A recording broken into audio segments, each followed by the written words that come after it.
and I'm greeted by this towering guy who says, "Hey, if you want to come in this house, you got to do a shot at tequila." He would just take the ball and run with it. If I learned anything from Neil, it was never say no. Saying Neil was one of a kind is like the understatement of the day. We'd always look at your lights in the bedrooms, make sure Stephanie was asleep, the kids were asleep, and then we get rowdy. And it was like, this guy, he's got it going on, man. He's got the house, he's got the party. He was always the life of the party and always one of the best people I'd ever known. And the next thing you know, music starts getting cranked up. We start jamming, do a couple more shots, and then the conga line breaks out. And that's what my dad was. It was like, hey, don't do this, don't do that, but when I see a bong and it's full of weed, I'm gonna have fun. Invariably, a conga line would break out. You know, we're playing tunes, conga line breaks out, and who's leading the charge? It's Neil. Neil leading the way. Yeah, I mean, as we got older, he'd teach us how to shoot tequila properly. He's like, you know, you gotta take the lime, you gotta put a little bit on here, you take some salt, lick the salt, you gotta do it this way, you know. He was always like real proper, like trying to teach you something always. No matter what it was, he'd always try to teach you a lesson. And about that time, the police showed up, which was very common for most fire parties. We used to always joke that if the police didn't show up twice to tell us to keep it down, it wasn't a very good party. And you just, it was like with Neil, he never met a stranger, you know? Like, as soon as I met him, you had a connection, like, this guy's good. This guy's the real deal, right? I want to hang out with this guy. I want to spend time with him. Loved being around Neil. He made everybody feel good. And just then, who do I hear walking up the steps but Neil Pollion? If I think of one word to describe Neil, it's fearless. I don't know how many times I walked home from his house, but 2 times I slept in his backyard. And he gets this crowd, this entire crowd at the Benetton Theater running around doing a conga line. That's Neil.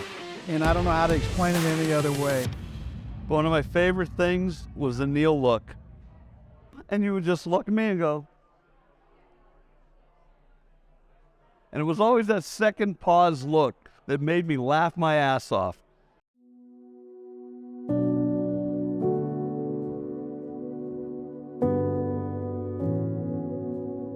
My dad loved me unconditionally for who I was because I was so much like him. I don't really know how to describe my dad in like a number of words, but I know how to like feel about my dad. Really gave me a roadmap for my life, and all of those things kind of came to fruition. Neil was always in the moment. When I talked to Neil, he wasn't off somewhere else. He wasn't thinking about a job. He wasn't thinking about something else. He was in the moment with you, and that's special. And he had just such a zest for life that we all loved and admire. If I think of one word to describe Neil, it's fearless. And I thought a lot about what's the right word. And Neil had a unique ability to want to experience things that maybe most people wouldn't go so far to experience. And it was Neil's, kindness. It was his, nurturing, taking care of his buddies that he never met. Super fun guy, super dialed into what we wanted. Super good cook, making stuff for us. Perfect cocktails. Made you feel on cloud 9. So for that reason, I became his friend for 30 years. And I got a ton of stories, and some of them I'll tell tomorrow.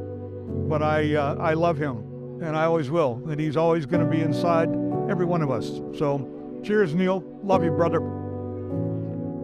So every once in a while in life, you get to meet somebody really special that becomes a lifelong friend and actually changes your life. And that guy was Neil. Always there for us. He's always there for Pete. He's the reason that we all became best friends. And he just always put us in a good frame of mind where we could enjoy life and embrace being friends and understand what it meant to kind of all be together and enjoy it. And he'll help me think through a lot of the stuff that he faced as a father, as a friend, as a business person. He was always a good source of advice, and he helped me tremendously. And a lot of people don't see past the partying and the fun, and yeah, a lot of that went on. But behind the scenes, he really helped me to be a better father and to be a better person. And I'm gonna miss him. I miss him already. I've been missing him since his guy is sick. I love you, Neil. I miss you, and I'll never forget you, buddy. Thanks. But I just felt like he was my person. And he was always the person I could go to for everything. He showed me what it was like to love big and to have a big personality and to own that and have faults, and that's okay, but to just be yourself. My dad inspired me to be the best I could be, but he wanted me to be a free spirit just like he was. He made me a stronger person. He made me a better mother by teaching me, but ultimately he shaped me into the woman that I am, and I miss him.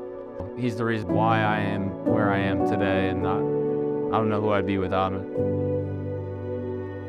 I know he would have been a great grandfather. The kids love him. He made a huge impact on Pete's life and ours, and we will miss him very much. I feel like I learned so much from him over the years, and he'll be greatly missed. And we definitely live on his memory of always trying to have a good time and always like I said, bringing people together and just enjoying that moment. He was great. He was a great father. He always made me feel loved. He always made me feel heard. And I am the person I am because of him in so many ways. And I'm just really grateful for that. And I love Neil Pollion very much. But we'll miss him. God love you, Neil. We're gonna miss you. But the Pioneers Gang will have a party in heaven someday. Love you, man. I had the best dad. And my girls have the best dad. And I'm so grateful for that too. And I will see you again. I just need to hold on to that.